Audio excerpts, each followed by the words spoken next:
Drew Brees has been at the top of the NFL as one of the league's best quarterbacks for nearly 2 decades since entering the league in 2001.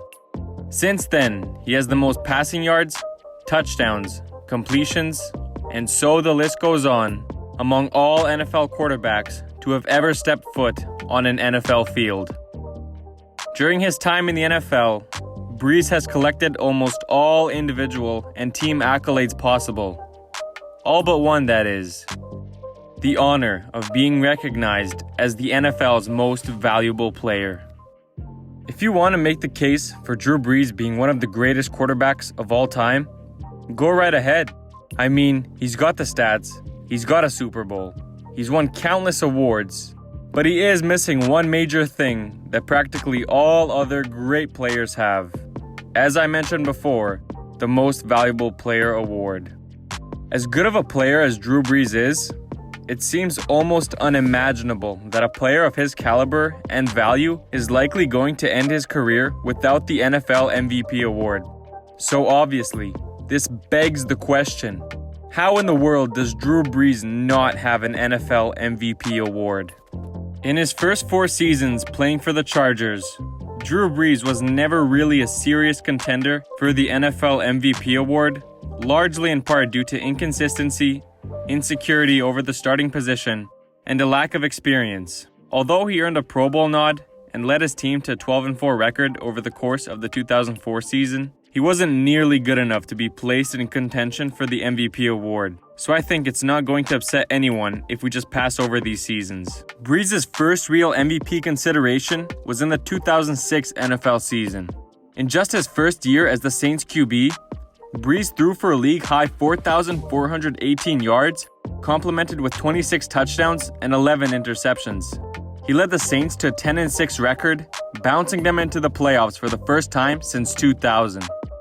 This miraculous season was met with numerous accolades, including being recognized as a Pro Bowler for just the second time in his career and being named an AP All-Pro first-team member in recognition of his efforts.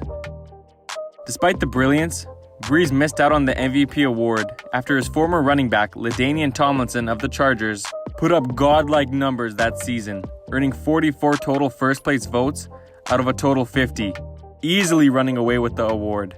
Even though Brees had a great season, Tomlinson's season was literally one for the books. He rushed for a league-high 1,815 yards, paired with 508 receiving yards.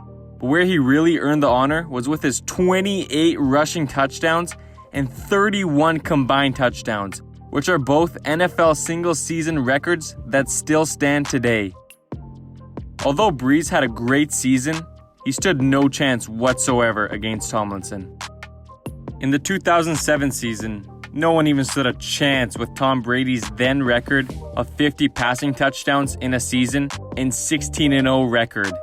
So nothing to analyze here. Drew Brees had another incredible season during the 2008 NFL season, worthy of definite consideration for the NFL MVP award.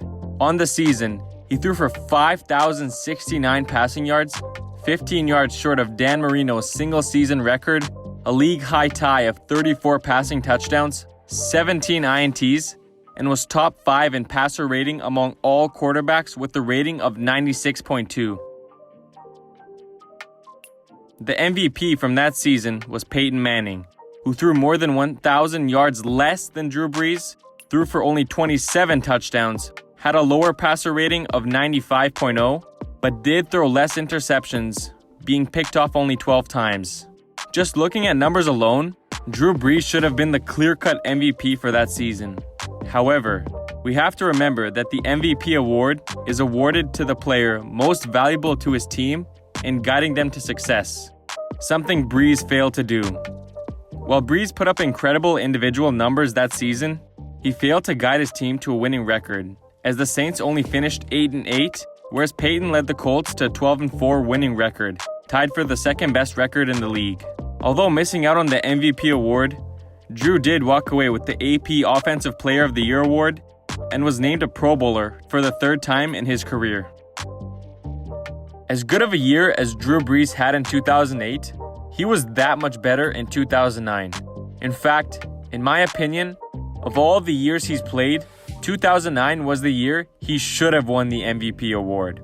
Despite having one less win than Peyton Manning and 112 less yards passing than him on the season, Drew Brees was better in nearly every other significant stat category. He threw 34 touchdowns to Peyton's 33, had only 11 INTs to Peyton's 16, set a then NFL single-season record of a 70.6 completion percentage, and was numbers above Peyton with a 109.6 passer rating compared to Peyton's 99.9. Let me not forget to mention that Drew Brees surpassed Peyton in all of these categories despite attempting 57 less passes and playing one less game than Peyton, as the then New Orleans Saints were already 13-2 and had clinched the number 1 seed in the NFC. In my opinion, Drew Brees got snubbed, considering his overall team was worse, as his defense ranked 20th on the season compared to the Colts being 8th, and despite having less reliable passing targets compared to Peyton Manning, he still managed to have a better statistical season and the second best record in the league. Despite missing out on the MVP award, I'm sure Drew Brees didn't mind too much, as he got the last laugh, beating Peyton Manning and his Colts in Super Bowl 44, 31-17, and being named the game's most valuable player. In the 2010 season, Brees stood no chance whatsoever, as his numbers simply couldn't compare to Tom Brady and his 36 touchdown, 4 interception, godlike season, where he led the Patriots to a 14-2 record and was the unanimous MVP. So we're gonna skip over this season also.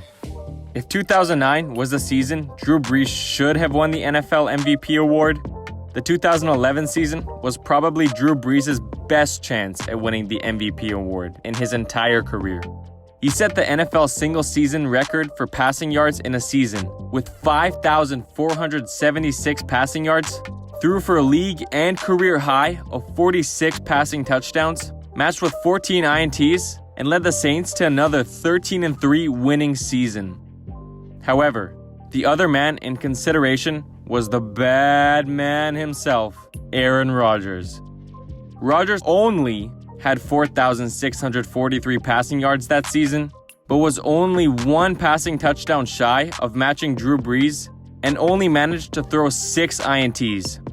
What really set the two apart was Aaron Rodgers' ridiculous NFL record 122.5 passer rating on the season, and putting the most valuable player term to existence, led his team to a near perfect 15-1 record.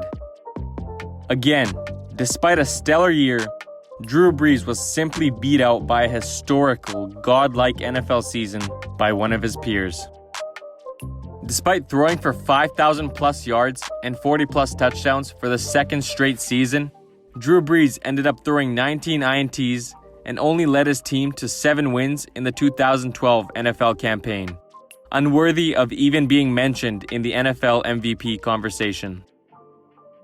2013 is another year that can be skipped, as Peyton Manning was head and shoulders above everyone else that season. He broke the previous NFL record set by Drew Brees just a couple of seasons ago for having the most single-season passing yards in NFL history, beating Brees' mark by just 1 yard, but also broke the record for most passing touchdowns in a single season with an extraterrestrial number of 55. To put that in perspective, that's nearly 3.5 passing touchdowns per game. Surely enough, Peyton won the MVP award by a landslide, earning 49 out of the total 50 first-place votes for the honor. Between the 2014 to 2016 campaigns, Drew Brees didn't even lead his team to more than 7 wins in any of the 3 seasons, and therefore wasn't even considered for the MVP award. Because like I said earlier, the MVP award is awarded to the player most valuable to his team in guiding them to success, something Drew Brees failed to do in 3 consecutive years. Drew Brees bounced back in 2017 as he finally led his team to double-digit wins for the first time since 2013, carrying them to a record of 11-5. He was officially back to being viewed as a potential candidate after bringing the Saints back into playoff contention, but like many times before, there was simply someone better. Despite breaking the record again for highest completion percentage in a single season with 72.0, throwing less than 10 interceptions for the first time in his career since 2004 and leading the Saints to their first division title since 2011, Drew Brees was beat out by a man by the name of Tom Brady once again. Brady threw for more yards, more touchdowns, and led his team to 2 more wins during the season, earning the number 1 spot in the AFC and having a league-tying best record of 13-3. Without a doubt, Brady became MVP for the 3rd time in his career, while Brees still held firm at 0. 2018 was another great season for Brees, and it was the closest he would ever get to winning an MVP award, up until now at least. Although he threw for less than 4,000 yards, Brees did throw 32 touchdowns while only playing 15 games, and once again set the NFL single-season record for highest completion percentage in a season, a record he had now broken for the 4th time. He also threw for a career-high and league-high 115.7 passer rating and led the Saints to a league-high 13 wins, all while throwing a career-low 5 INTs.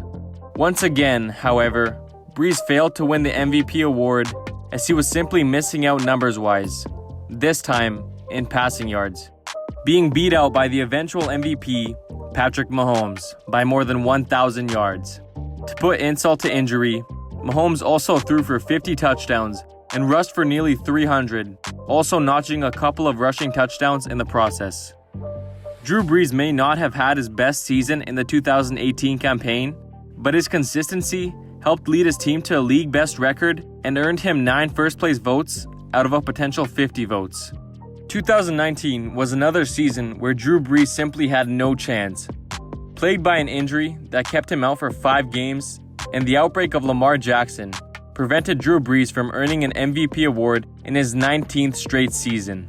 Missing 5 games prevented Brees from matching up with his peers numbers-wise, and Lamar Jackson simply just blew everyone out of the water with his record-breaking year last year, being named the unanimous MVP for only the 2nd time in league history.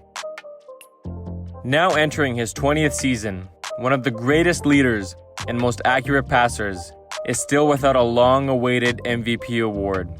For Drew Brees, it has simply been a mixture of being at the wrong place at the wrong time and always missing that signifying piece justifying his deserving of the award. In the years Drew Brees has been well deserving of the award, it seems as if he's always been beaten out by one of his peers that managed to put up absolutely historic numbers.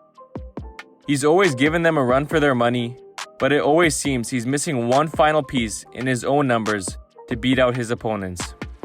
Whether he's thrown too many INTs, not enough touchdowns, or failed to earn enough wins, it always seems he's missing that final touch. In the years he hasn't really contended for MVP, it seems that the competition has been weaker. Had Brees put up one of his better seasons in campaigns like the 2008 or 2016 season, for example, without a doubt, he'd be a league MVP right now, and I wouldn't have had to have made this video. Drew Brees has just somehow managed to put up his best seasons when the competition itself was most congested and at its best, and his worst seasons when the MVP award was anyone's for the taking.